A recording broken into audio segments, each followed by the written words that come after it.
Hello, and welcome back to Breast Cancer Conversations. I'm your host, Laura Carfang, breast cancer survivor and founder of SurvivingBreastCancer.org, a nonprofit organization providing community, education, and resources to empower those diagnosed with breast cancer and their caregivers from day one and beyond. In this episode, we are joined by William LaFerriere, who will be discussing the importance of inspiration, how you can find it, and the role it plays in healing. Thank you, William, for joining us today. Thanks, Laura. It's great to be here. Today, I just wanted to chat briefly about inspiration. And inspiration is a terrific source of energy and enlightenment and positivity for all of us. And I'm reminded of the words from Jerome Garcia and Robert Hunter, which sing out that inspiration moved me brightly, like the song with sense and color, hold away despair. More than this I will not ask, faced with mysteries dark and vast.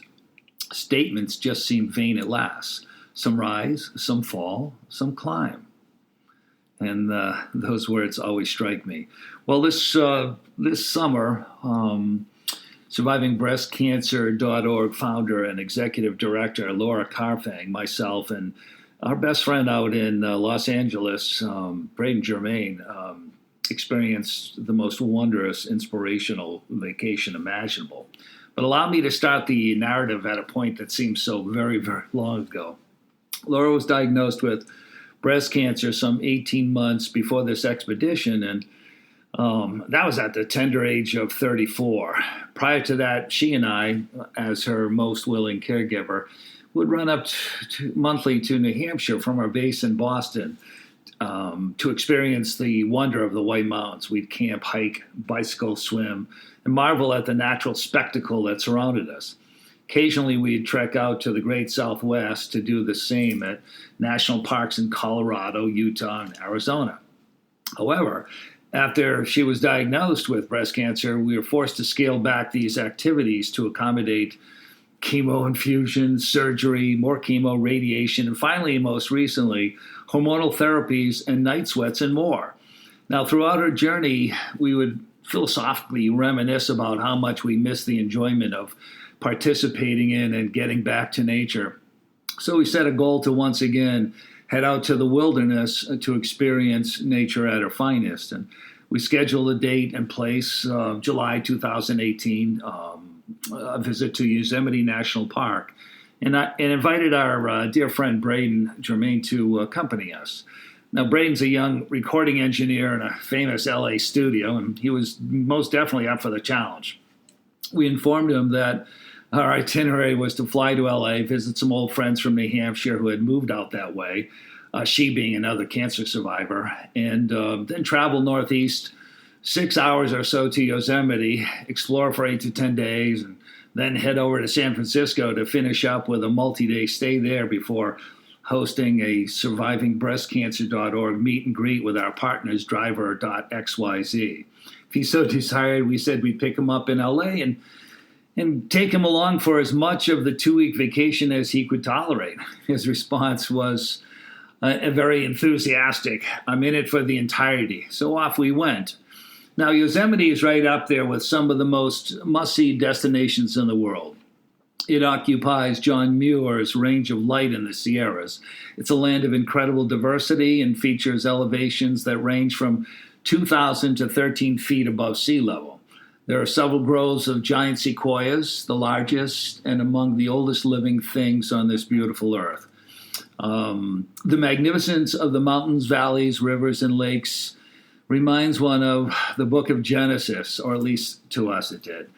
El Capitan is beyond remarkable. Yosemite Falls is gigantic, gorgeous, and the uniqueness of Half Dome is striking.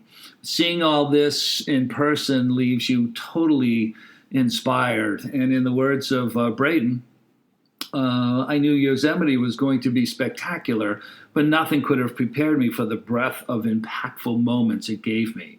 The scenery we experienced along allowed me to tap into my childhood wonder, and the challenges I faced on my Half Dome hike unveiled deep layers of my subconscious mind. I will always look back at my time in Yosemite and how the Sierras turned my close friends into family.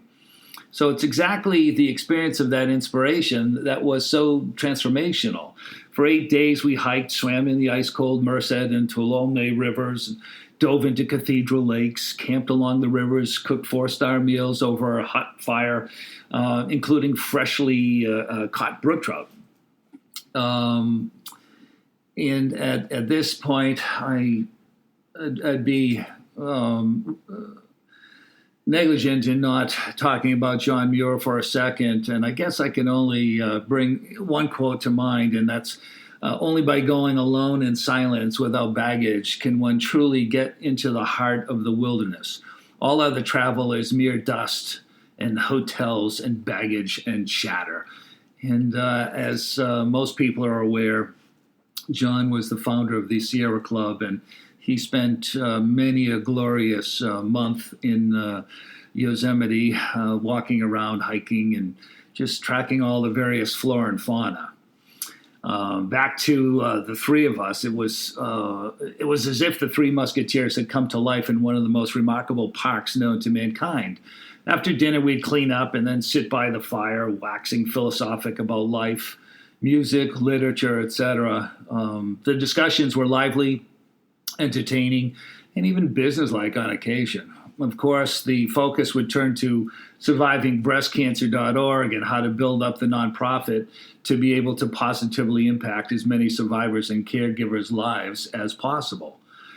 Following our stay in Yosemite, we drove through California's fertile plains and navigated our way to the picturesque Big Sur.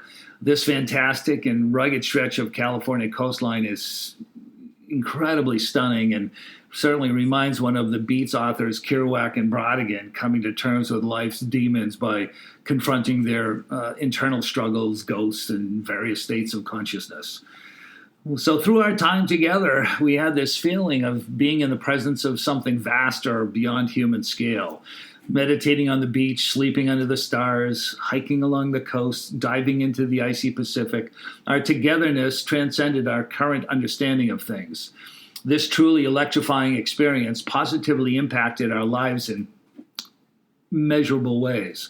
It taught us to live in the moment. It inspired us to be better, to delve into our consciousness, to strive for excellence, and to be at peace with who and what we are. So, lastly, the impact, I guess, of the experience, or of, I should say, experiencing such inspiration has incredible potential to lift one's spirits, improve your health, and assist you with your developing mindfulness. Intentionally pursuing that will certainly change your life for the better. So I would suggest that all use the power of positivity to solidify your own place in the world. And I'd like to close on a little excerpt from a poem from Robert Underwood, and it was entitled "With Muir in Yosemite." Ere dawn had kissed the level valley floor, he climbed to summits through the sleeping wood, by the inerrant guide of forest lore, and found companionship in solitude. He feared no beast, and by no beast was feared, and none was startled when his shape appeared. So that's it from an inspirational trip at Yosemite National Park. Wishing everybody well. Thank you, William, for joining us today and providing a great story to inspire us all. For those of you listening, there are so many ways for you to join our community. Be sure to check us out on Instagram at survivingbreastcancer.org, all one word. You can also follow me, your host, on Instagram at laura.carfang. Never miss a beat by following us on Twitter at SBC_ORG and searching for our YouTube channel, Surviving Breast Cancer. Thank you so much for subscribing to our podcast, and we will see you again next week. Until then, continue smiling and celebrating life.